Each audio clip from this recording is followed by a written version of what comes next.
euh,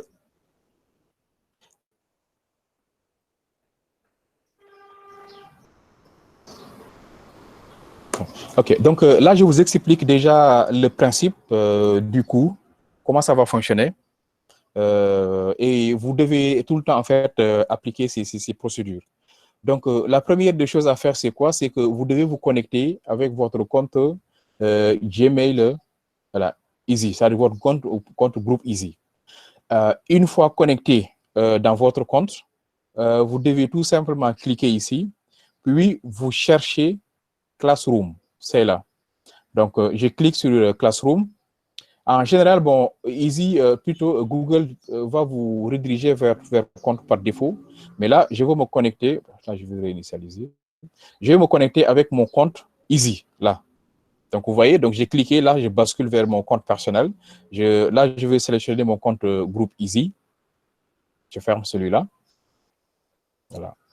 Et là, maintenant, Google va m'afficher, en fait, les cours, voilà, que je dois animer. Maintenant, vous, en tant qu'étudiant, on va vous afficher également les cours de votre classe.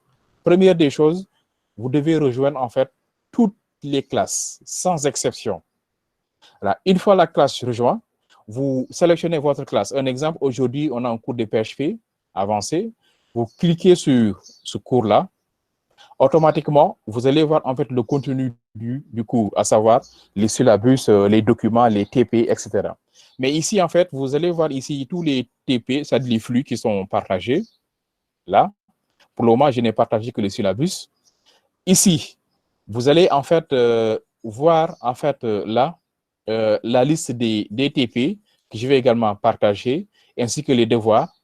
Et mieux même, si vous êtes connecté, si on a un cours de PHP, vous savez que c'est à 15 heures, vous pouvez directement cliquer sur Meet, c'est déjà programmé.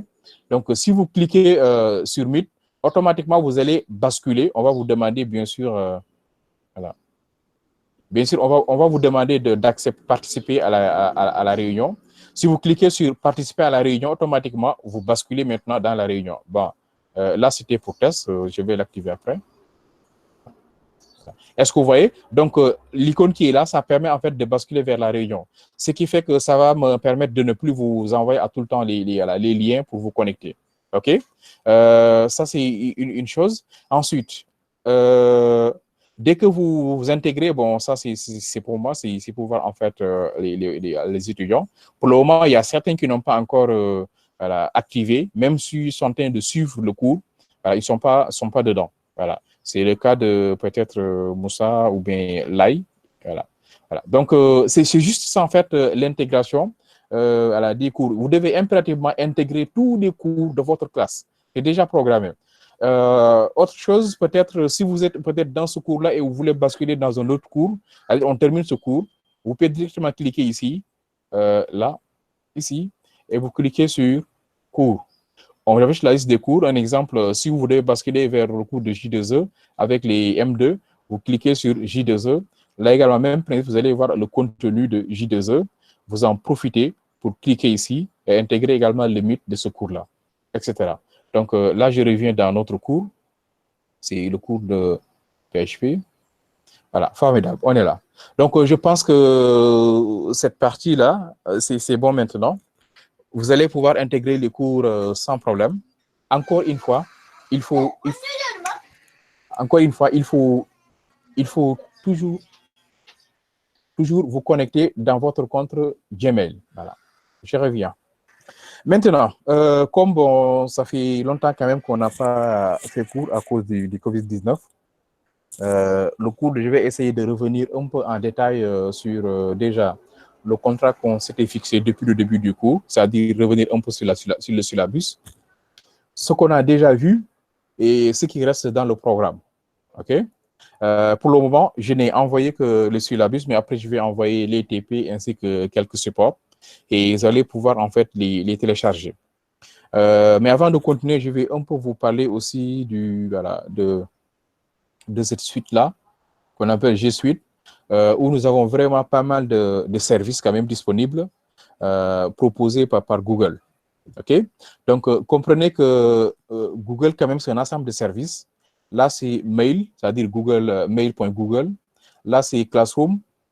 et pour peut-être tout ce qui est gestion des classes, c'est notre cas. Et là, c'est Meet pour tout ce qui est réunion en ligne, voilà, etc. Donc, Google, c'est un ensemble de services. Voilà. Bon, on peut dire que c'est gratuit à un certain niveau, mais c'est payant également à un certain niveau aussi. C'est-à-dire, pour une entreprise, maintenant, il y a des offres d'entreprise où vous allez avoir plus de fonctionnalités, ou bien même si vous avez la fonctionnalité, il y a en fait, il y a en tout cas des restrictions qui sont ajoutées, ou bien des ouvertures qui sont ajoutées par rapport à une fonctionnalité gratuite.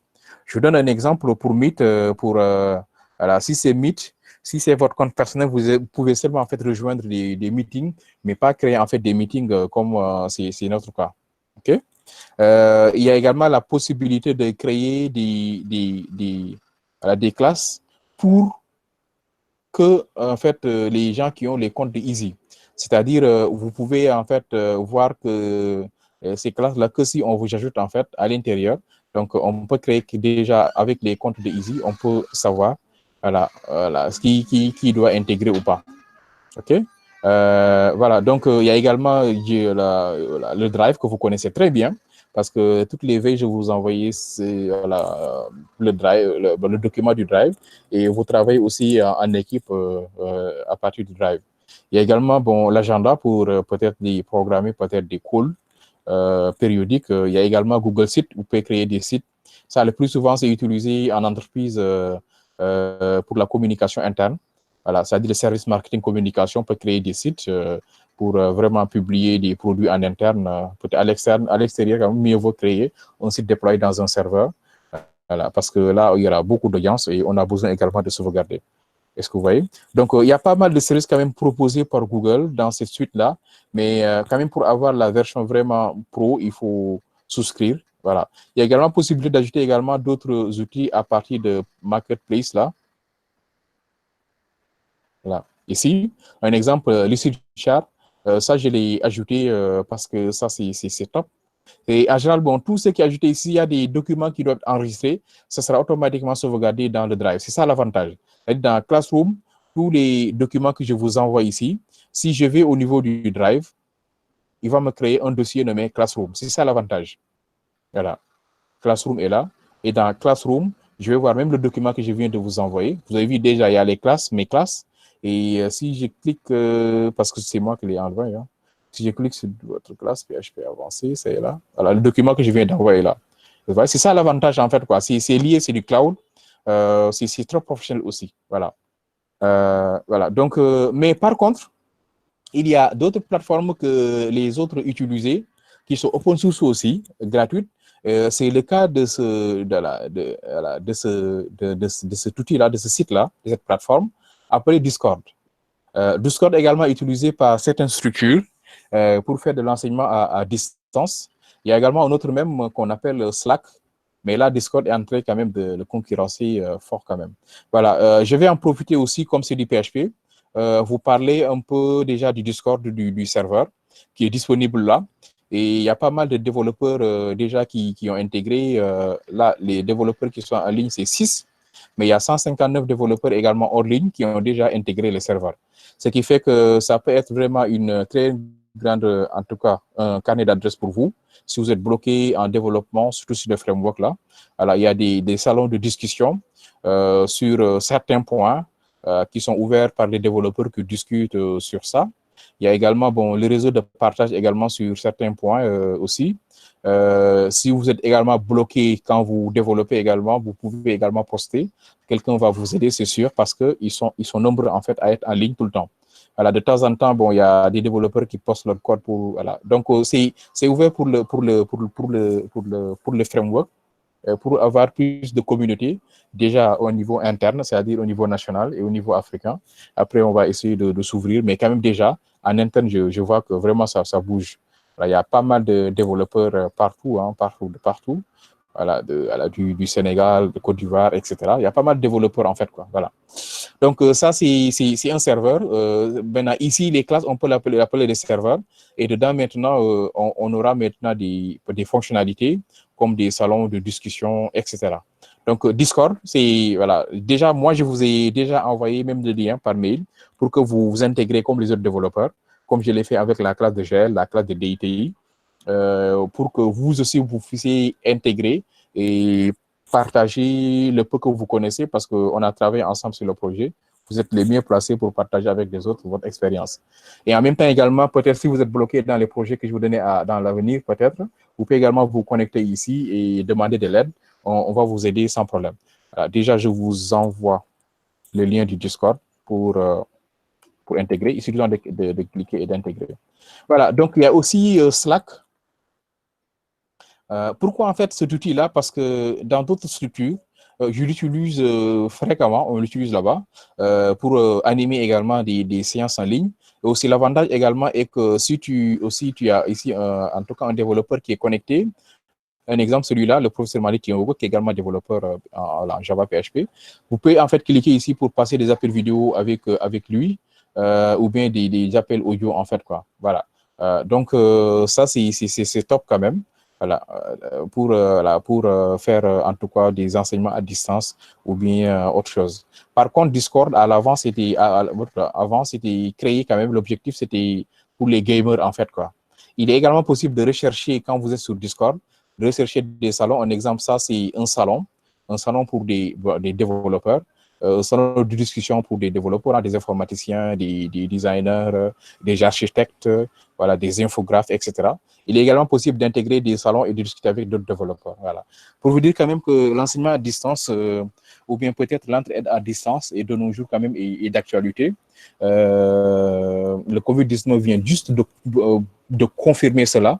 Sinon, moi-même, bon, je l'avais dit, hein, même dans ma page Facebook, on devait continuer des enseignements en ligne, même si on ne peut pas se déplacer, se voir, mais déjà avec l'enseignement à distance, avec des outils qui sont nombreux et gratuits parfois. D'autres également sont plus poussés, et donc il faut souscrire à une offre. Voilà, donc ça, c'est le serveur Discord qu'on peut utiliser. Là également, c'est le Slack qu'on peut également utiliser. En plus, ça également, bon, OK. Il y a, nous, notre plateforme qu'on utilise, c'est la plateforme, en fait, Google Classroom, voilà, la plateforme de Easy. OK, donc, si je reviens, en fait, là, dans notre cours, je disais que ça fait maintenant peut-être quelques semaines quand même. Je peux dire 6, 7 semaines à 8 semaines, presque 2 mois, qu'on n'a pas pu faire cours.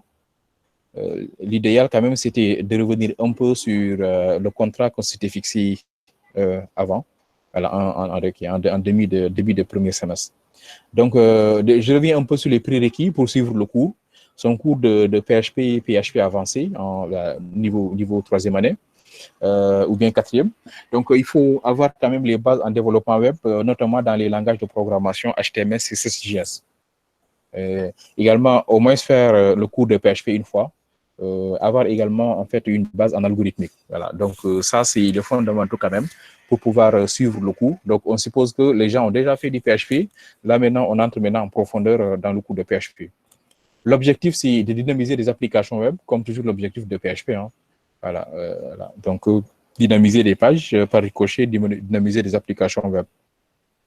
Proposer également des solutions informatiques grâce aux applications sécurisées développées en PHP et assurer également sa veille technologique. De temps en temps également, bon, c'est l'approche qu'on adopte. Hein.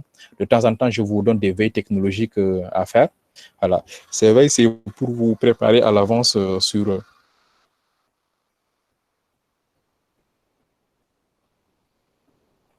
Voilà.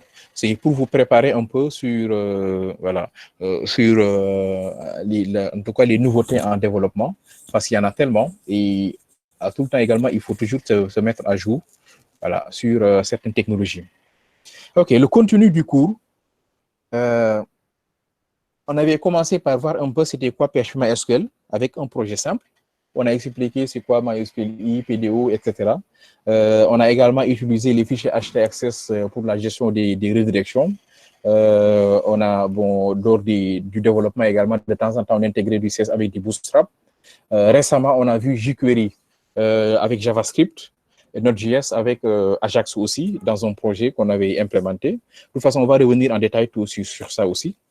PHP, MySQL, il est également possible d'intégrer en tout cas tout ce qui est reporting en PHP grâce à certains outils en JavaScript. Cette partie, on va revenir sur ça quand même. Utilisation de PDO pour activer des connexions telles que SQL Server, etc. De toute façon, nous, on a vu PDO avec MySQL, mais il est possible maintenant, à votre niveau, de chercher la chaîne de connexion pour SQL Server et pour les autres SGBD comme Oracle ou bien Postgres. Ce qu'il faut comprendre, c'est que vous ne pouvez pas en fait utiliser MySQL pour vous connecter à un autre SGBD autre que MySQL. C'est ça la limite, parce qu'en PHP, il y a 3 chaînes de connexion en fonction des versions. Jusqu'à la version 5, vous pouvez utiliser MySQL, mais à partir de la version 5, la 6, excusez-moi, la version 6 n'existe pas. À partir de la version 7, vous ne pouvez plus utiliser la chaîne de connexion MySQL Connect parce que c'est dépassé. Ou bien ce que vous pouvez faire, c'est d'ajouter un arrobase devant. Mais le danger de ça, c'est que si vous mettez un arrobase comme instruction en PHP, cela veut dire quoi? Vous dites au serveur de ne plus afficher des erreurs, des exceptions. Et ça, c'est pas possible pour un développeur parce qu'un développeur se trompe tout le temps sur des lignes. Donc, on doit toujours pouvoir afficher les erreurs en mode, en tout cas, si on est en dev. Si on est en production, maintenant, on parle au niveau de php.ini ou bien HTTP, en tout cas, le fichier de configuration pour faire display error à off, c'est-à-dire on affiche les erreurs. Mais tant qu'on est en mode dev, l'idéal est d'afficher les erreurs. Voilà, donc, donc MySQL Connect est dépassé, on laisse à côté. Ce qui reste maintenant, c'est 2 chaînes de connexion quand vous travaillez en mode procédural ou orienté objet. C'est la chaîne de connexion MySQL-I ou bien la chaîne de connexion PDO. MySQL-I est à la fois orienté objet, mais également procédural. Si vous voulez faire des procédures, le déclenchement de variables, en exemple, une variable DB ou bien connection est égal à MySQL-I connect et vous lui passez 4 paramètres. Le serveur, le user, le mot de passe et le nom de la base de données. Donc, MySQL connect. Vous pouvez également dire quoi? Un new aussi, de MySQL aussi, connect, c'est possible. Dans ce cas, vous raisonnez en orienté objet. Il est également possible d'utiliser également PDO pour gérer tout ce qui est la partie d'accès aux données. Dans ce cas, PDO maintenant, c'est directement orienté objet. Vous devez utiliser new PDO. PDO également reçoit 3 paramètres à la place de l'autre qui recevait 4 paramètres. Parce que les 2 paramètres sont regroupés dans une chaîne qu'on appelle un data source name, à savoir le host ainsi que le DB name. Donc, on déclare 3 variables, une variable user, une variable user MySQL, bien sûr, une variable password MySQL, une variable data source name, DSN. La chaîne de connexion, c'est quoi? C'est MySQL 2 points. Il est également possible d'avoir quoi? SQL Server 2 points pour SQL Server. Mais si c'est marqué, c'est MySQL 2 points, host égale, vous précisez votre host, point virgule, dbname est égal, et vous précisez votre base de données. Donc, ça, c'est la partie PDO, si vous voulez gérer PDO avec MySQL ou bien avec SQL Server ou bien avec un autre SGBD. Ensuite, et ça, on va le voir dans le projet qu'on va démarrer tout de suite, la gestion des sessions et les cookies. Les cookies, c'est quoi? Les cookies permettent tout simplement de rappeler en fait au navigateur que cette action a été déjà faite, il ne faut pas le répéter. Un exemple, si on se connecte et qu'on a les paramètres de la personne, on peut les mettre dans un cookie, ce qui fait qu'à chaque fois qu'on a accès à la page, automatiquement les cookies sont visités et donc on charge la page sans pourtant refaire en fait les mêmes actions. Donc c'est un peu comme les sessions, mais ça dure un peu plus longtemps que les sessions. Les sessions également permettent de sauvegarder des informations aussi, qui peuvent être utilisées dans l'application, mais c'est juste en fait pour une durée bien déterminée, la durée durant laquelle la personne est connectée et appelée à faire des actions dans votre application web. Ensuite, il y a ce qu'on appelle aussi les tests. Ça, c'est très important pour un développeur, pouvoir faire des tests unitaires. Après, maintenant, peut-être passer par des tests d'intégration. Les tests unitaires, c'est quoi? Si on prend les fonctionnalités les plus importantes, on doit en tout cas, faire des tests sur ça. Voilà, pour éviter qu'il y ait vraiment des surprises, des mauvaises surprises en fait, quoi. PHP maintenant a une bibliothèque nommée PHP Unit. Voilà. Il y a également Xdebug, il y a PHP Spec, il y a pas mal d'outils quand même voilà, qu'on peut utiliser, mais il n'y a pas mieux quand même que PHP Unit, en tout cas moi j'utilise souvent, voilà, pour faire des tests unitaires. Le déploiement d'applications PHP, il y a des types de déploiement où vous faites tout le temps, parce qu'en web, tant qu'on ne déploie pas, l'application ne sera pas visible. Okay. Donc, dès que vous créez un exemple, si vous utilisez un XAMPP et que vous créez un projet dans le HTDocs, en tout cas, dans tous dossier visible par votre serveur. Apache configuré dans le HTTPD comme document route et du déploiement. Si vous terminez maintenant, vous pouvez peut-être aller vers votre, en tout cas, hébergeur en ligne pour héberger là-bas vos applications. Peut-être un jour, voilà, je vais vous montrer un peu avec mes serveurs que j'administre, comment on peut faire un déploiement en ligne. C'est le cas de ça, le site quand même, qui est développé. Voilà. C'est le site du framework qui est déjà développé et déployé ça dans ce serveur-là. Voilà. Et pour nouvelle, hein, et pour info, en fait, c'est Djibi de votre classe même, voilà, qui a développé tout le site et il est aidé par quelques développeurs côté design. Voilà. Mais c'est lui qui a tout géré, en fait, quoi. C'est ça qu'il doit gérer. Mais il y a les designers maintenant qui sont en train de travailler sur les images, sur le logo. Sinon, tout le contenu, c'est Djibril Sow de votre classe qui l'a développé. OK? Voilà. Donc, et ça, c'est ce qu'on appelle le déploiement, en fait, quoi. C'est ça, mais c'est l'effet de pouvoir le mettre en ligne et que les gens puissent accéder au site sans problème. Donc, là également, si vous voulez, voilà, si vous voulez également avoir d'autres infos, plus en détail, un exemple sur la documentation, sur comment fonctionne le contrôleur, un exemple. Là, quand on clique ici, il a fait une très bonne documentation, il explique un peu comment fonctionnent les contrôleurs, comment on fait pour charger les views, etc. Si vous voulez également, vous pouvez cliquer ici pour aller vers le précédent, à savoir comment faire pour être un contributeur, etc. Voilà. Donc, il a très bien expliqué les choses. Et ça, si ça termine, on doit faire le déploiement en ligne. Voilà. Donc, c'est juste le fait de prendre maintenant le code source et de déployer. Si c'est en PHP, maintenant, on prend tout le code et on le met dans le serveur distant en configurant la base de données s'il y a nécessité de créer une base. OK, donc cette partie, quand même, on le fait tout le temps. Il y a juste quelques points sur lesquels on va revenir, c'est-à-dire le reporting et peut-être cette partie-là. Le décryptage des cahiers de charges. Ça, on a fait pas mal de veille sur ça, sur déjà le cahier de charge, c'est quoi. On a même fait des ateliers aussi, comment découper un cahier de charge. Et aussi, je crois que je vous avais même fait voilà, une séance rien que sur ça. On commence par, si on doit développer une application, quelles sont les étapes à suivre. C'est-à-dire depuis le recueil d'informations jusqu'au déploiement. Voilà. Et à chaque niveau également, on avait vu en détail. Je crois que ce qu'on avait vu, il y a d'abord le recueil d'informations, le cahier de charge, dans le cas où peut-être il n'y a pas un cahier de charge disponible. Après ça, maintenant, nous, on doit passer à l'analyse de ce cahier de charge, c'est-à-dire déterminer les acteurs du système, déterminer également les fonctionnalités qui vont permettre à ces acteurs de pouvoir travailler sur le système. Après ça, peut-être passer à ce qu'on appelle la conception du système, avec l'ensemble des diagrammes qu'on peut mettre en place, des diagrammes d'UML, peut-être qu'on applique l'approche orientée objet, à savoir le diagramme d'activité pour voir un peu la logique algorithmique ainsi que l'enchaînement peut-être des actions. Le diagramme de séquence également qui définit l'interaction entre les objets du système et à chaque niveau également comment le système va réagir ou bien comment un module du système va réagir. Dans le cas, on fait un diagramme de séquence de conception. Diagramme de classe également, avoir aussi les données du système et également les liaisons entre ces différentes données. Bien gérer également les multiplicités parce que c'est une suite logique quand on utilise ici tout l'orienté objet, c'est l'ORM qu'on va faire. Bien gérer les multiplicités parce que c'est via ça qu'on va directement générer notre base de données et tout ce qu'on va faire également, ce sera orienté objet comme le DQL quand dans le cas où on fait de doctrine ou bien peut-être l'orienté objet, orienté artisan quand on fait peut-être un autre framework en fait, quoi. Voilà. Donc, on a vu quand même le découpage des cahiers de charges. On a vu également quelques outils en ligne qu'on peut utiliser. Je pense que je vous avais même demandé tous de créer un compte Trello. Voilà, donc en fonction du projet dans Trello, je pense bien que Banque du Peuple, hein, parce que j'ai beaucoup de Banque du Peuple, c'était votre compte Trello. Si vous entrez dans votre compte,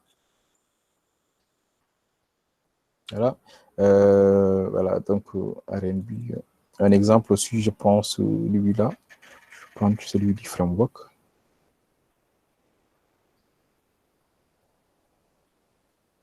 Okay. Voilà, je donne un exemple, il y a la conception et l'analyse. Voilà, donc ça, c'est la partie Trello. Mais celui-là même, en fait, ça peut être un peu plus... Mais quand même, sachez qu'au moins, avec ça, on peut savoir ce qui est en cours, ce qui est terminé, ce qui est testé, ce qui est validé. celui-là, on l'a ajouté, mais ça n'a pas sa raison d'être, en fait, quoi. Voilà. Donc, ça, si je peux revenir au niveau des tableaux. Un exemple, si je prends celui-là, j'ai en fait ici les product backlog, j'ai des to do, c'est-à-dire à faire, j'ai le doing, j'ai le done, j'ai le testé et j'ai le validate. Voilà, les product backlog, c'est en fait le découpage de notre, en tout cas, ce qu'on veut faire dans notre application. Il y a ce qu'on a également le sprint zéro, c'est l'organisation même interne. En fait, le to-do, tout ce qu'on doit faire comme activité. Et dès que c'est en cours, on l'amène ici, si c'est terminé, on le met de l'autre côté. Un exemple, la gestion des modules, si c'était en doing ici et là, c'est terminé, on l'amène ici. Si on veut également, dès que c'est bon, on peut modifier un peu les étiquettes en le mettant ici en vert, voilà, pour dire que c'est terminé. Sinon, on le ramène également ici. Voilà. Donc, vous voyez, donc ça, c'est ça, Trello. Ça également, je pense que vous tous, vous avez vos comptes Trello. Et il n'y a pas que Trello, hein, parce que dans un projet, il y a pas mal d'outils qui vont entrer en jeu. Il y a déjà Trello qui permet seulement de faire le suivi, mais il y a le GitHub également qui va vous permettre de travailler en équipe. Il y a le Drive aussi, il y a peut-être le cahier de charge que vous devez mettre là-bas. Il y a l'outil de charge que vous pouvez utiliser, que je vous tiens tout à l'heure, si vous voulez faire l'analyse. Donc, il y a pas mal d'outils qu'on peut embarquer pour vraiment gérer un projet. Ensuite, on a un peu parlé des méthodes agiles de gestion de projet, l'analyse et la conception, c'est-à-dire les intervenants dans l'agilité. Là également, il y avait même des projets que vous avez fait, des ateliers aussi, avec même des veilles technologiques, des présentations que vous avez eu à faire. Il y a le découpage également du cahier de charge en sprint et en backlog aussi. Voilà. Puis, outils très bien en ligne de gestion en agilité, comme Trello, bien sûr. Ensuite, là maintenant, c'est le contenu.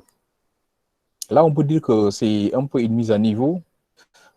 Ici, c'est l'organisation, parce que, je répète encore, hein, nous sommes en licence présentement. On doit avoir, en tout cas, une méthode d'apprentissage orientée compétences, pas connaissances. C'est-à-dire qu'il faut mobiliser l'ensemble des connaissances qui vont te permettre de répondre, en tout cas, à un besoin entreprise. Cela passe par comprendre ce qu'est un cahier de charge, comment décrypter un cahier de charge, comment mettre en place l'analyse d'un cahier de charge, comment concevoir en tout cas les contenus du cahier de charge, et comment maintenant aussi coder, parce qu'il y a la partie technique proprement dite. OK? OK? Voilà. Donc, cette partie maintenant, la partie code, c'est ici. Je parlais tout à l'heure de GitHub. Même principe, je vous ai demandé également de me créer, à tout le monde, de créer un compte GitHub pour que vous pouvez en fait déverser ici tout votre code source, de pouvoir également gérer là-bas le versionning. De toute façon, on va y revenir vers la fin. Après le déploiement, de toute façon, il faut toujours gérer cette partie-là. Ensuite, la partie web. La partie web, en fait, là où vraiment c'est très intéressant, c'est surtout, on peut parler de la programmation orientée objet.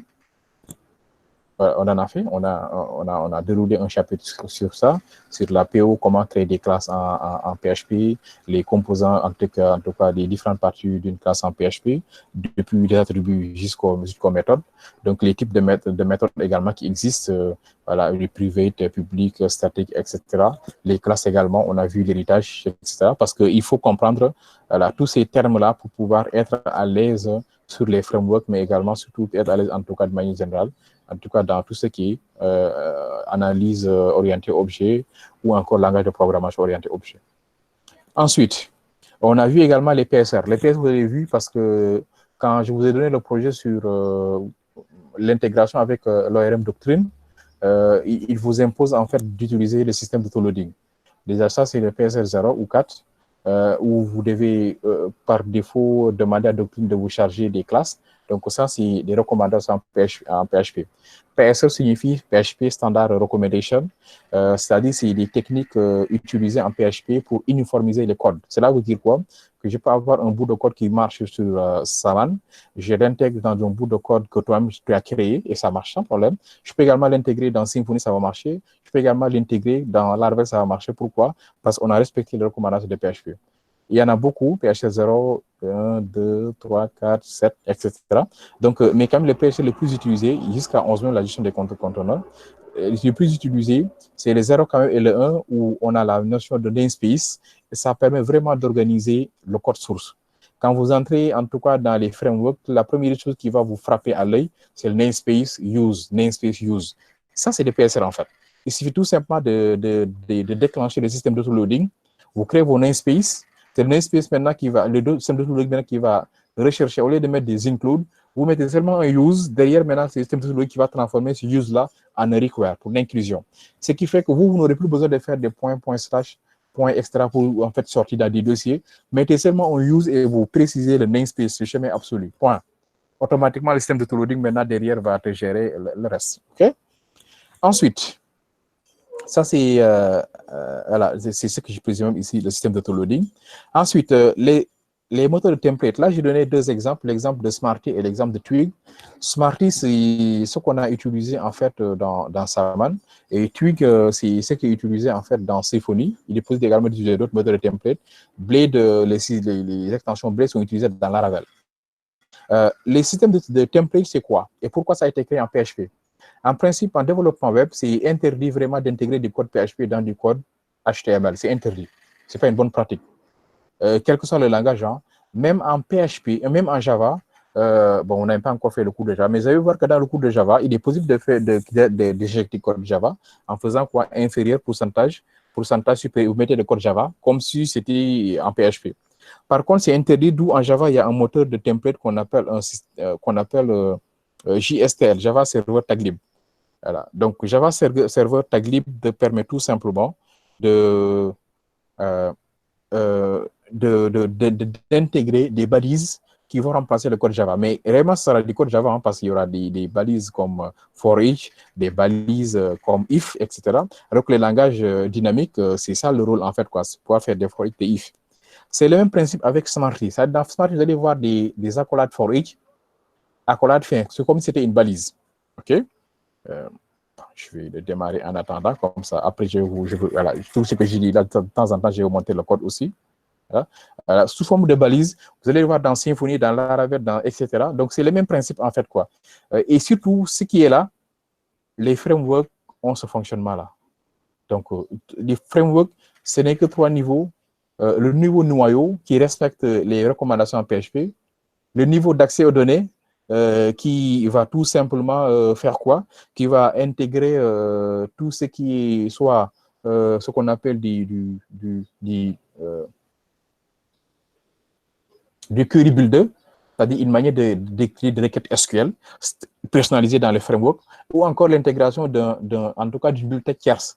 Ça peut être Doctrine, ça peut être une autre bibliothèque, mais vous l'intégrez, vous l'utilisez, ça c'est la partie accès aux données. Et enfin, deux autres points.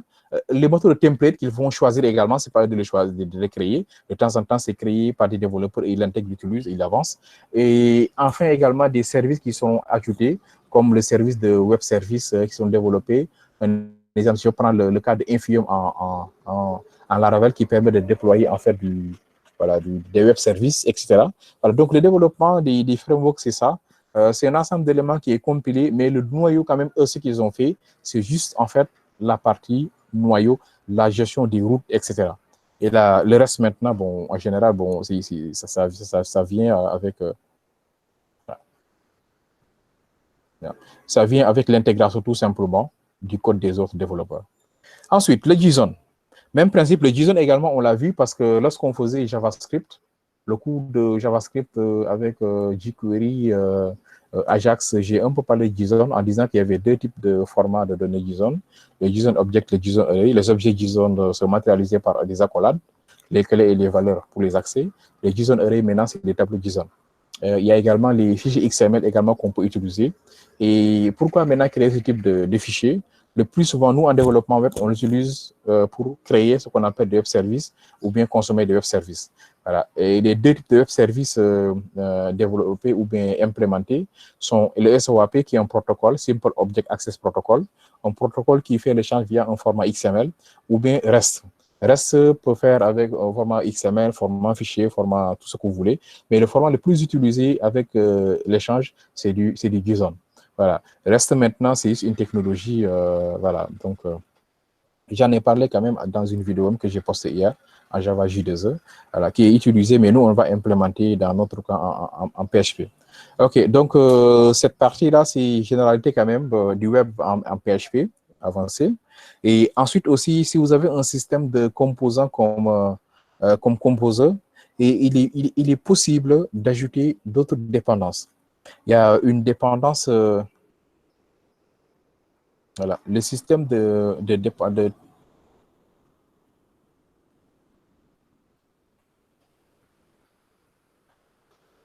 voilà, le système de namespace dont je vous parlais, c'est ça. Voilà. Donc, vous avez vu que là, c'est écrit use namespace, etc. Et dès que ce use est fait, vous pouvez automatiquement commencer à faire votre travail. Voilà. Donc, ça, c'est le système-là. Donc, cela veut dire quoi? Que le contrôleur est dans ce namespace. Ceci, pourtant, est une classe qui est dans un fichier, mais c'est géré par un système d'autoloading. Et ce système d'autoloading, en fait, est ici, en fait, à l'autoload. Voilà. Donc, je reviens dans la presse. OK. Accès aux données, voilà, Doctrine, on a vu Doctrine avec ORM, je vous ai même donné en fait un projet. Donc, si vous regardez très bien, c'est là où nous, on s'était arrêté, on n'avait pas encore commencé les frameworks. Et oui, on avait aussi vu un peu le modèle MVC. Ceci, et je vous avais aussi demandé de me développer un modèle complet et avec des fichiers, avec des vidéos que je vous avais partagées, je pense bien. Donc, le modèle a été développé et a été testé également, utilisé, ce qui va nous permettre d'aller vraiment très vite dans les frameworks. Donc, le programme maintenant de la deuxième partie du programme, ce sera orienté technologie, c'est-à-dire framework. Donc, chaque séance, on va faire 1h30 de développement PHP, back, et 1h30 de développement front en utilisant une technologie JS. Donc, on avait déjà commencé avec Node.js. Je vous avais montré un peu comment créer un serveur en Node. Et après, on va plus orienter maintenant la partie JavaScript vers les frameworks aussi JS. OK? Comme Angular ou bien autre. OK, donc cette partie-là, c'est bon. Donc, c'est ça qu'on doit attaquer les frameworks. Voilà, donc, les frameworks, si je prends un exemple de Saman ou bien de Colinité ou bien de Laravel, tout ce que vous voulez, il y a la gestion de la configuration des routes et la gestion des contrôleurs, des vues, gestion du modèle, gestion du mailing, etc. Le déploiement également, même principe pour Laravel et les autres. Et enfin, parler un peu des CMS. Ça également, c'est quelque chose de très important. Les développeurs, en fait, en principe, travaillent pour en tout cas, pour des entreprises. Les entreprises ont différents besoins. Le premier besoin des entreprises, le plus souvent, en tout cas, c'est entreprises commerciales, c'est la visibilité sur le marché. Et qui parle visibilité sur le marché dit également visibilité sur le web, en général. Cette visibilité, le plus souvent, est pilotée par un service de marketing digital. Et en tout cas, voilà, les sites web et le système de référencement en ligne, en tout cas, occupent une place très élevée, en tout cas dans les systèmes de marketing digital. D'où, au lieu de développer quelques sites, si le site ne nécessite pas, en tout cas, un niveau de sécurité très, très élevé, vous pouvez utiliser un CMS. Pourquoi? Parce que dans les CMS, il y a des systèmes voilà, de gestion de cette partie-là, tout ce qui est référencement, et ça vous aide beaucoup. Je vous donne juste un exemple. Si je vais ici au niveau de Google, le site-là n'est pas encore mis en ligne, c'est-à-dire le site du framework. Ce site-là, ce n'est pas encore mis en ligne parce que c'est en version pré-prod. Déjà, même si je fais ceci, là, voilà, donc là, j'ai juste en fait mis ici un code source, c'est en version pré-prod, on est en train de développer, c'est bientôt ce sera top, mais on l'a un peu bien référencé, ce qui fait que, vous avez vu qu'ici c'est bien écrit là, si je cherche en fait le framework, là, il y a pas mal de plateformes qui ont été mises en place, mais le site ici occupe la deuxième place. Et pourtant, ça a été mis en ligne, il y a de cela, quelques jours. Le GitHub a existé depuis très longtemps et c'est bien tagué également, c'est normal que ça soit au top. Les autres également, un exemple, il y a un groupe de développeurs également, d'entrepreneurs aussi, Elmu qui parle trop de ça. Et voilà, donc là également, c'est bien référencé.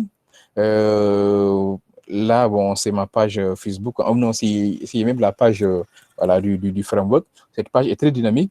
Ça, c'est mon compte LinkedIn. Je partage souvent là-bas. Ça, c'est le paquet gist, etc. Vous avez vu, malgré tout ça, le site occupe la deuxième place. Pour vous dire quoi, que le site a été bien référencé, on a utilisé le mot-clé qu'il faut, ce qui fait que si vous tapez ces mots-là, vous allez en tout cas tomber sur le site. C'est ça qu'on appelle le référencement. C'est le fait qu'en fait, vous produisez en fait un produit sur le web. Quand on cherche, ça occupe une place quand même intéressante.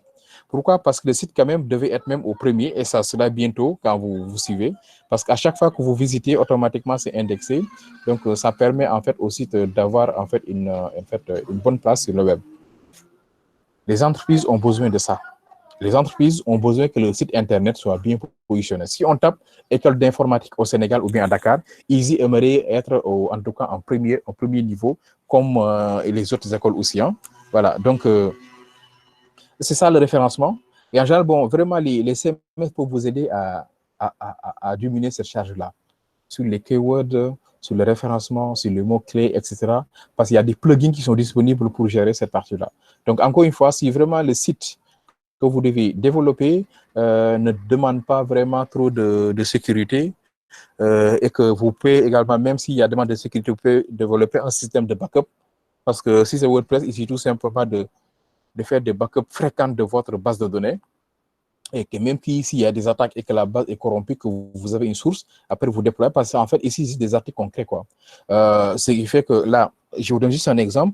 Il y a un site que j'ai développé en un temps record. C'est-à-dire, en une seule journée, vous pouvez développer un site, un très grand site même, qui est déployé. Ça, c'est un site d'information que j'ai développé en un temps record. Et c'est sûr que je devais coder tout ça avec le CSS qu'il va et qu'il en va, etc. Ce sera un peu dur quand même de mettre en place tout ça. Et il y a des systèmes de recherche qui sont également intégrés et très top également, de haut niveau. Et ça également, pour le développer aussi, ça allait prendre du temps. Tout ceci, c'est développé en quelques heures. Après, maintenant, vous vous occupez maintenant de la partie comment je vais le déployer, comment je vais ajouter des modules supplémentaires, etc.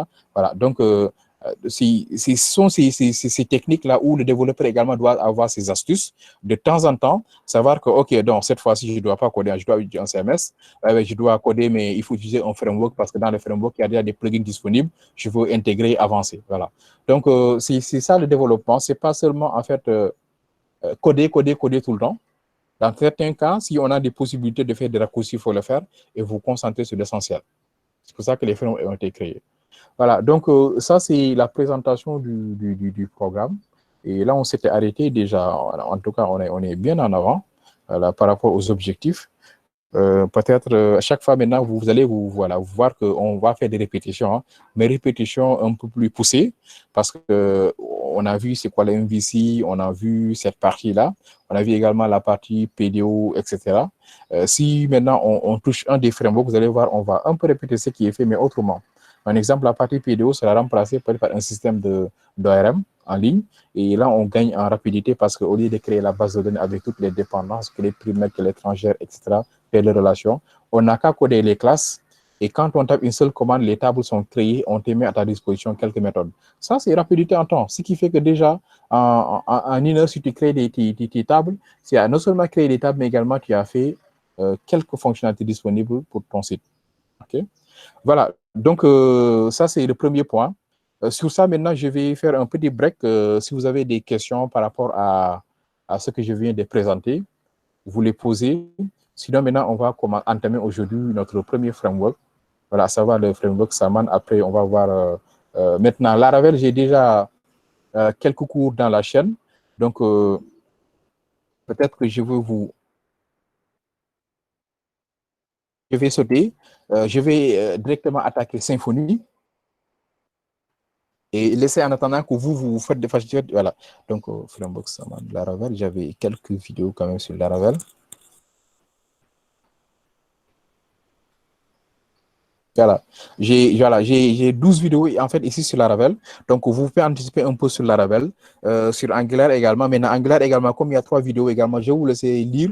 Après moi, on va commencer par React.js. Donc, on commence par React en attendant que vous lisez Laravel Angular à côté. On commence Symfony en attendant que vous regardez Laravel. Si on termine Symfony, on bascule vers Laravel. Si on termine React, on bascule vers Angular, ce qui fait que comme les vidéos là sont disponibles, ça nous permet également d'avoir d'autres vidéos à mettre en ligne. Et en même temps, également, ça vous permet d'avoir plus de documentation, quoi. OK? Voilà. Donc, ça, c'est bon. Maintenant, si je vous reviens là. S'il y a des questions, vous pouvez les poser.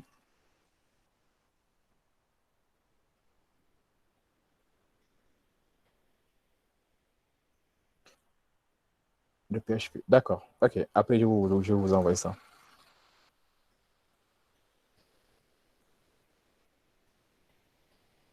Y a-t-il d'autres questions? Y a-t-il des questions par rapport à la présentation? Sinon, je suppose que c'est bon, on peut commencer alors à coder. Y a-t-il des questions ou bien c'est bon? D'accord. Donc, si c'est bon, je pense qu'on peut démarrer avec le framework Saman. Normalement, le framework, si on fait 6 heures, c'est bon. Avec le framework, comme ça, on bascule vers Symfony. Pour cela, je pense que ici, dans le serveur de Discord,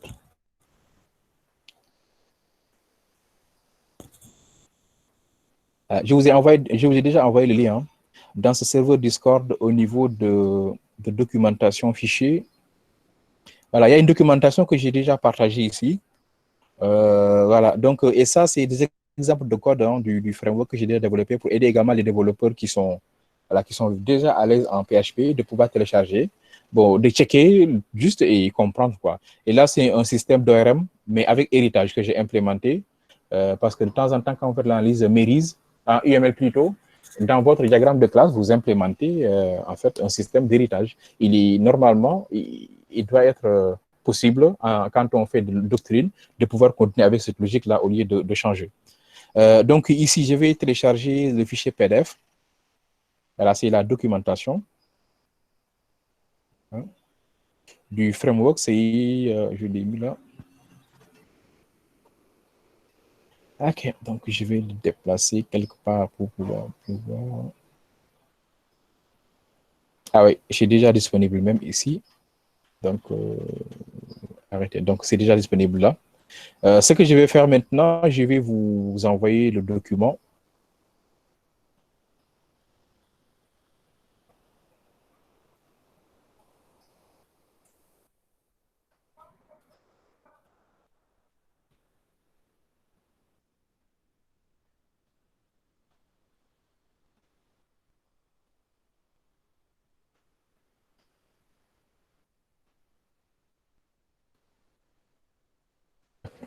Je vous fais un upload de ce fichier-là.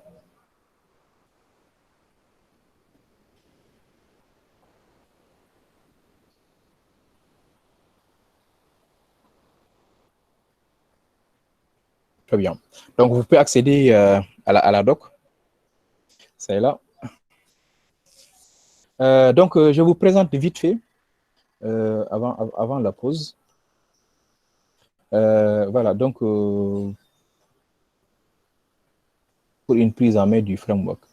Bon, je pense que vous devez être plutôt à l'aise, peut-être pas 100%, mais parce que vous avez eu à développer une architecture MVC proche du framework, première justification. La justification est que je vous ai déjà donné également un projet COVID-19 que j'avais demandé de faire. Je crois qu'il y a de cela depuis le début. Hein.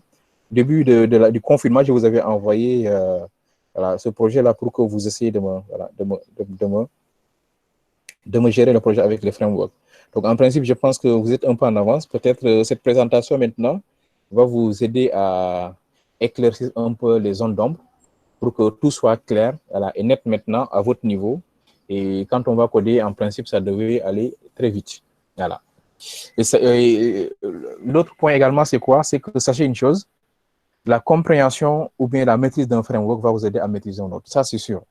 C'est-à-dire tout ce qu'on va faire avec ces frameworks-là, à ce niveau-là, va beaucoup vous servir quand on va faire Symfony ou bien Laravel. Vous allez voir que les concepts, de temps en temps même, d'un framework à l'autre, il y a des choses qui sont très faciles, 1000 fois plus faciles à faire. Tout dépend du framework, en fait. Il y a des astuces dans les frameworks quand même où c'est inimaginable, en fait. OK, bon, ça, c'est la présentation de l'objectif du framework.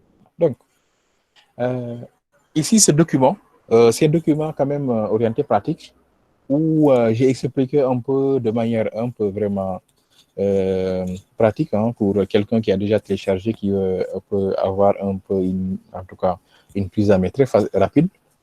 c'est qu'il faut comprendre que c'est le framework-là respecte le modèle de conception MVC.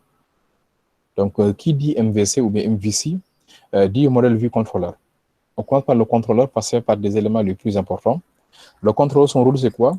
Il doit tout simplement charger les views, mais quand le contrôleur charge des views, dans certains cas, ce contrôleur a besoin peut-être, en tout cas, de faire appel au modèle pour pouvoir charger ces views-là.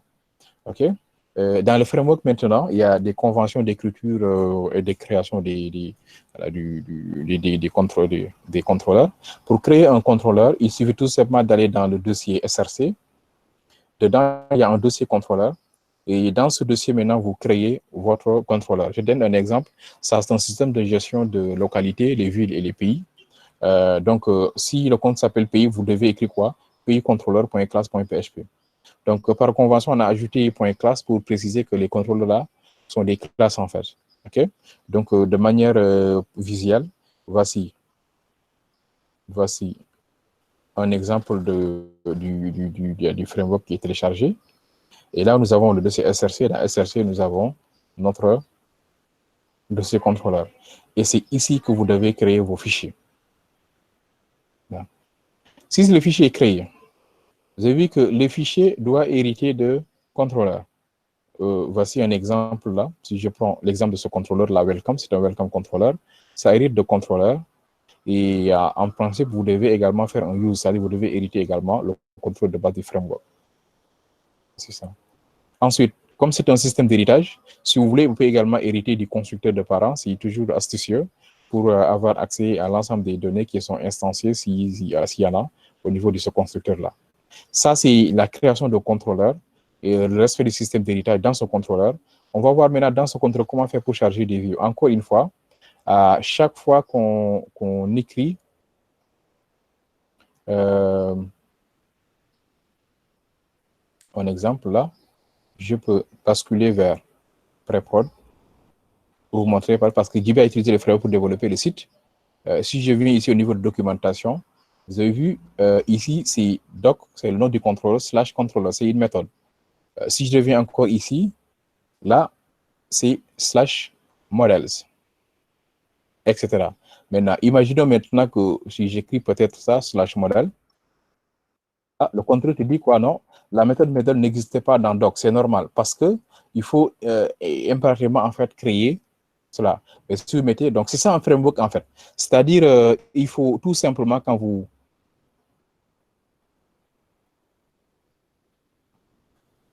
voilà. Ma presse.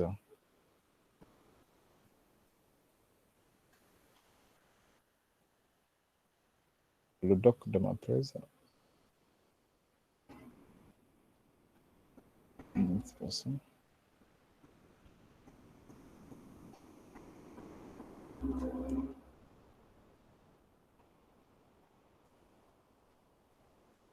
Je l'avais arrêté alors.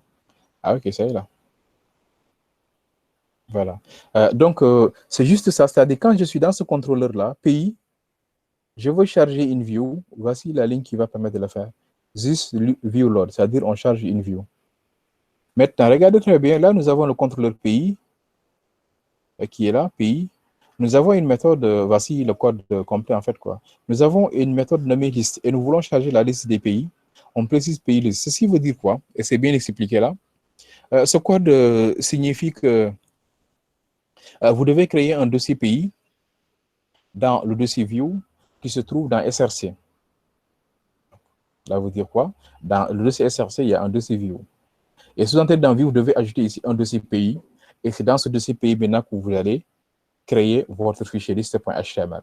Donc, pays est un dossier de view. Pourquoi? C'est view. Et liste maintenant est un fichier .html. Voilà. Donc, si on écrit pays / liste, on va charger ceci. Donc, c'est juste ce qu'il faut comprendre. Si vous voulez en fait gérer les liens. Tout à l'heure, vous avez vu que je l'ai testé avec le lien de JB. Ça n'a pas donné ce qu'on cherchait, c'est normal. Pourquoi? Parce que là, document est un contrôleur, doc est un contrôleur, modèle est une méthode. Mais si vous sabotez, en fait, on dit que non, cette méthode n'existe pas. La méthode n'existe pas dans le contrôleur, c'est normal, docs. Mais si vous mettez la bonne méthode, on recharge en fait la vue qui a été appelée et cette vue-là, voici son rendu. OK? Voilà. Ensuite, si maintenant vous devez charger une view et au niveau de cette view-là, nous avons des données. Dans ce cas, il faut faire appel à notre modèle, chargement du modèle. Cette couche-là, la couche modèle, permet de récupérer ou de mettre à jour des données d'une base de données. Donc, les modèles sont des classes qui héritent de la classe modèle du framework. OK? Voilà. Agile utilise la classe use. De toute façon, c'est expliqué voilà, au niveau de la partie modèle, en fait. Quoi. Donc, voir la partie modèle. Donc, on va revenir en détail sur ça. Les views, comment ça fonctionne? Si vous voulez créer des views, vous devez en fait aller au niveau du dossier view. C'est tout à l'heure ce que j'ai dit. Voilà, vous créez un sous-dossier de l'entité qui doit être gérée et ensuite vous créez des fichiers HTML correspondants. Encore une fois, ici, vous devez impérativement utiliser la HTML. Pourquoi? Parce qu'il y a un moteur de template qu'on appelle Smarty qui va gérer en fait les chargements du code dynamique. Regardez très bien là, dans ce framework, base URL signifie quoi? Permet de récupérer le chemin d'accès. C'est-à-dire, je m'explique, si vous développez une application et que vous téléchargez un template, en général, nous, ce qu'on faisait, on copiait le chemin absolu, localhost / mes projets, etc., jusqu'à la racine. C'est normal parce que c'était statique. Si c'est un framework maintenant, comme le framework il a téléchargé, les frameworks sont déjà paramétrés pour qu'on puisse savoir le chemin d'accès de ton projet. Je vous donne un exemple. Si moi, mon chemin d'accès, c'est ça, en principe, si je dois charger un élément qui est dans le public, je dois écrire quoi? Localhost, mes projets, Samant, etc. Ou encore, moi, j'ai créé mon projet ici, je dois copier ce chemin. Ou encore, c'est un site déployé. Mais imaginons que vous, si vous avez une application avec des vingtaines de fichiers, ce sera fastidieux d'être là par cœur à faire de copier-coller. D'où, dans les frameworks, dès que vous écrivez, et dans tous les frameworks, hein, il y a en fait un mot-clé qu'on utilise. Ici, si vous utilisez accolade, $base URL, automatiquement, on charge le chemin d'accès. Quel que soit le chemin, même si c'est localhost / projet 1, projet 2, projet 3, / il va automatiquement le récupérer. Comment? C'est du htaccess en fait qui a été déployé avec pas mal de choses voilà, pour accéder à ça. Voilà. Donc, ça déjà, c'est bon. Ensuite, il y a le dossier public aussi qui permet de gérer tout ce qui est CSS, HTML, CSS. Voilà. Et voilà, donc, voici un exemple de code, la définition de code de view. Voilà. Un exemple concret là. Imaginons que nous avons en fait une URL et on veut charger des données. Vous savez que getURL qui est là, ça c'est ce qu'on appelle du avec paramètres. Donc, ce sera getURL / une valeur. Cette valeur qui est récupérée, $id, sera affectée à une autre variable id qui est là. Maintenant, quand vous venez au niveau de test / getID, ça c'est la view, vous devez y manipuler cette variable-là, id. Maintenant, comment? Dans les frameworks, maintenant, il est déjà défini une variable nommée data. Si vous passez en paramètre cette variable data-là, la variable qui est définie à l'intérieur soit visible. Donc, si vous allez au niveau de ce fichier-là, getID, il suffit tout simplement, comme c'est du Smarty, de mettre $, et vous précisez cette variable-là, ID. Il va vous afficher cette variable, cette valeur. Okay? Voilà, donc de toute façon, en bas, il y a un code complet qui a été précisé, mais en même temps également au niveau du serveur Discord, là, il y a des exemples de code source que vous pouvez télécharger et implémenter, tester pour voir ce que ça peut vous donner. Okay? Voilà. Enfin, maintenant, on a vu les contrôleurs, on a vu les views, on va terminer par les modèles. Le modèle, vous le savez déjà, c'est la partie référence, c'est-à-dire on fait référence à ça, c'est eux qui gèrent les sources de données. Si on a pays contrôleur, on a un dossier pays avec des views, etc. Nous devons également avoir pays repository, c'est-à-dire pays DB, etc.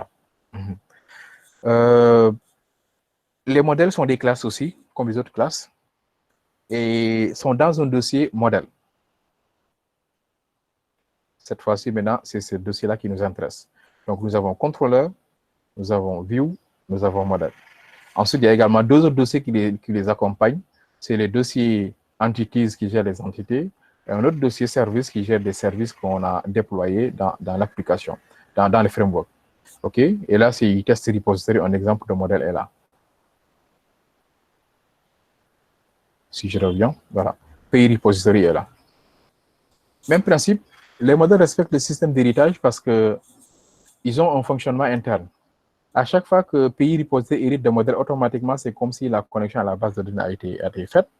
Si maintenant vous avez besoin, si le modèle est créé et je l'ai dit voilà, plus haut, que les contrôleurs doivent charger des views, mais de temps en temps, quand vous chargez des views, vous devez en même temps charger des contrôleurs. Et pour cela, à ce niveau-là, on fait un use de votre repository pour charger tout simplement le repository correspondant. Astuce, si vous entrez dans votre repository, vous voulez exécuter des requêtes, vous n'avez qu'à tout simplement mettre de la sysflash db flash et vous chargez votre repository. Le repository, c'est quoi? C'est juste l'entité qui doit être manipulée, c'est-à-dire les entités que j'ai précisées ici. Si vous faites l'entité flash find all, vous allez récupérer la liste de tous les pays. Si vous mettez find ID, vous récupérez les pays dont l'ID est passé en paramètre. Si vous créez l'objet pays et vous mettez persist et insérer, si vous mettez update, vous récupérez l'objet, vous faites des settings, ça va marcher.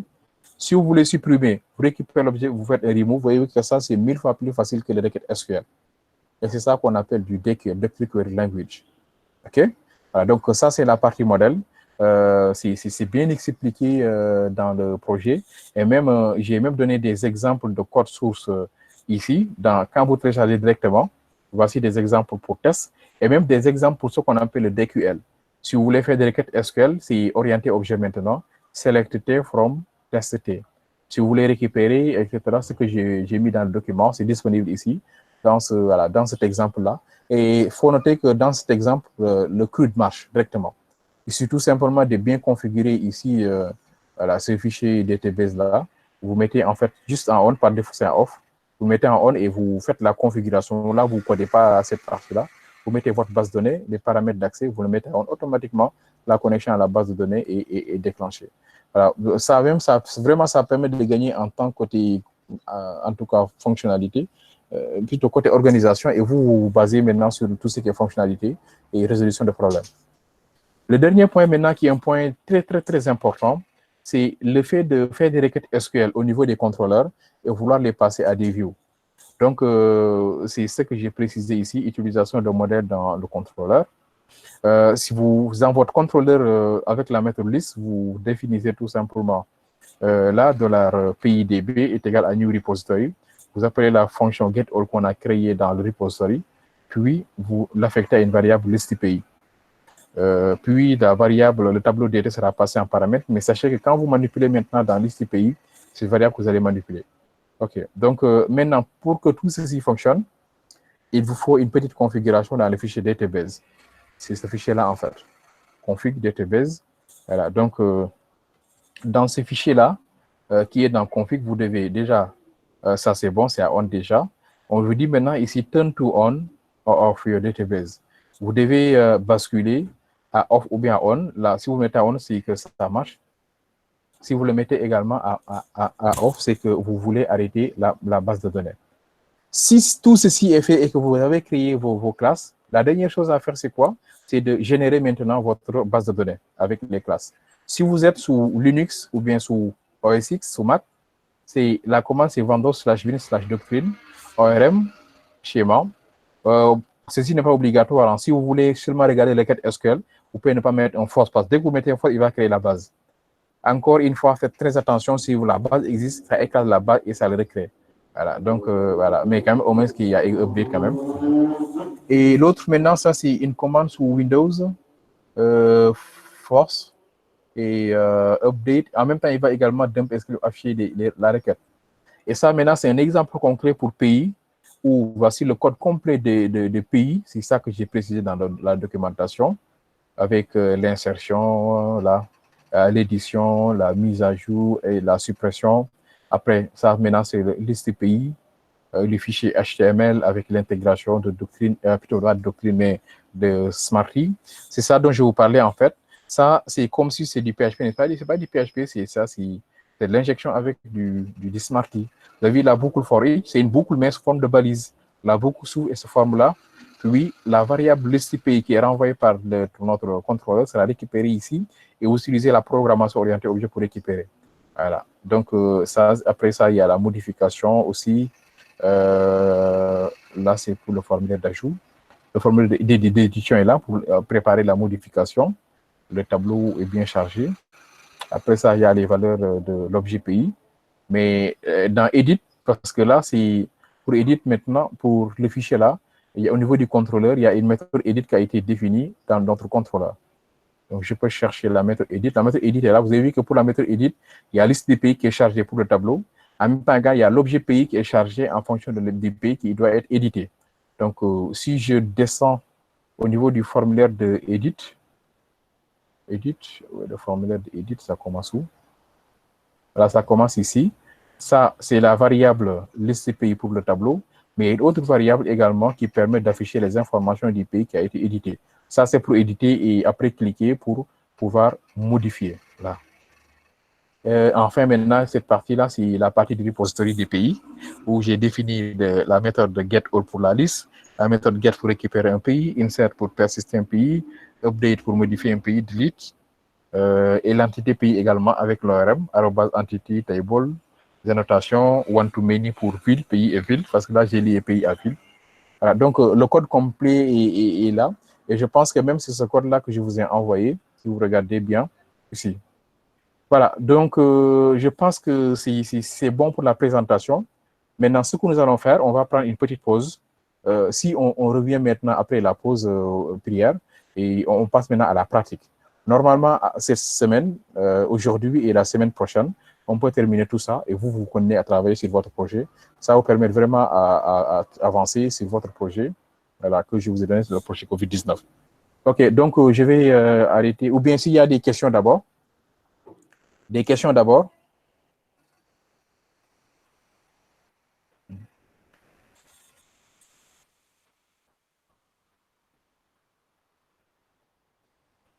OK, il y a Stanislas qui pose une question. Je voulais savoir si on importe un template via l'URL.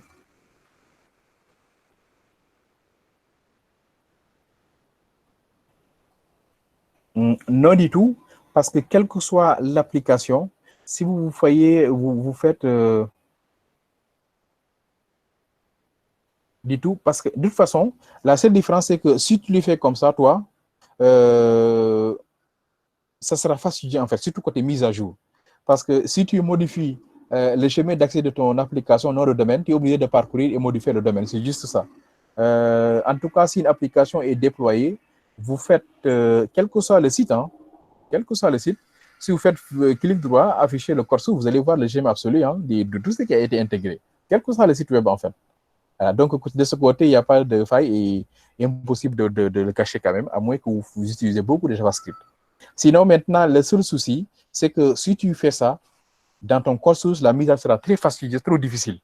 Imagine-toi qu'on doit héberger, déployer dans un autre serveur, on a changé de domaine, mais tu vas parcourir tous ces fichiers pour modifier le chemin. Et donc, ce n'est pas évident. D'accord, on ne reçoit pas le document. Si, pour recevoir les documents, il suffit tout simplement d'aller au niveau de votre classe.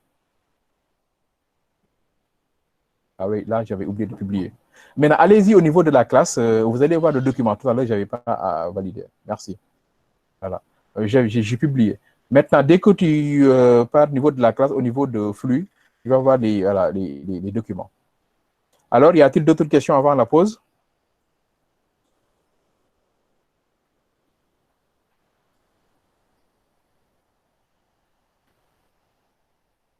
Très bien, c'est ce qu'on va gérer. C'est ce qu'on va gérer.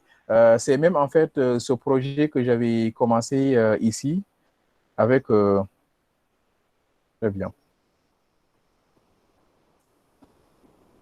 Avec les GL. J'ai vu gestion des utilisateurs avec la sécurité en fait quoi. Très bien. Bien vu. Oui, Drive, oui, je comprends. Toi, tu parles de Google Drive. Oui, c'est normal parce qu'il faut l'ajouter là-bas. Parce que là, tout cela, je l'ai importé, mais pas toi. Mais toi, quand même, tu peux les ajouter là-bas et tu peux accéder à ça, mais tu peux les ajouter là-bas quand même. Mais c'est que quand même, c'est disponible ici. À tout moment, tu peux les télécharger. C'est-à-dire, toi, tu parles de ça. C'est-à-dire, quand on entre dans Google Drive, parce que ça, c'est mon Google Drive, également, les documents, je les ai envoyés là-bas. Mais pas vous. Mais vous, maintenant, vous pouvez également les envoyer là-bas si vous voulez. Hein.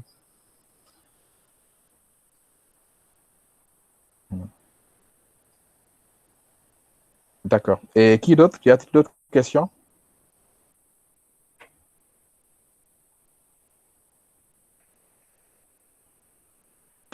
euh, Sur l'importation du template. Eh bien, bon, je pense que cette partie-là, ça sera plus pratique. Pour le template ici, je disais que là, là où il y a les views là, avec les publics. Là, ici, là. Un exemple, si vous téléchargez un template, c'est ce qu'on va faire tout de suite. Hein. On va le faire voilà, tout de suite, cette partie-là. On va même démarrer par ça. Si vous téléchargez un template, vous le mettez dans le dossier public. Il faut maintenant mettre les chemins absolus, c'est-à-dire les chemins pour accéder à tes fichiers CSS, tes fichiers JavaScript. Dans ce cas, c'est tout simplement de mettre quoi? Base URL, public, et vous précisez tout simplement le chemin de votre template, en fait. Quoi. De toute façon, ne vous en faites pas, c'est avec ça qu'on va démarrer tout de suite. Quand on va créer le projet, on va d'abord intégrer un formulaire de connexion. On va pouvoir gérer cette partie-là.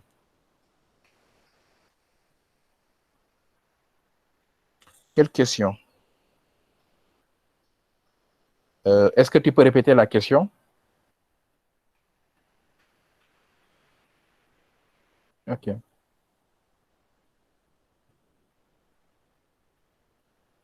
Mais bon, on va le faire, bien sûr. On va le faire, en fait. On va le faire. Ce que j'ai dit tout à l'heure, non? Là. On va le faire, en fait. C'est le cas de cet TP-là. C'est le cas de cet TP, en fait, quoi. Gestion des utilisateurs. Ça, c'est la gestion des utilisateurs, en fait, quoi.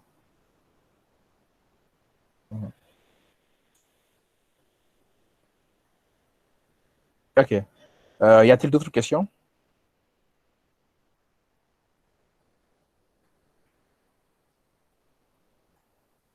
D'accord. Si vous voulez également, bon, vous pouvez activer le micro et parler. Hein.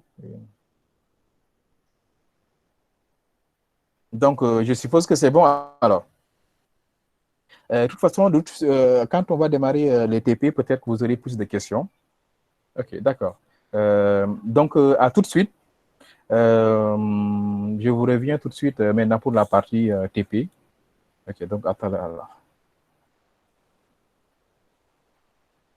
D'accord.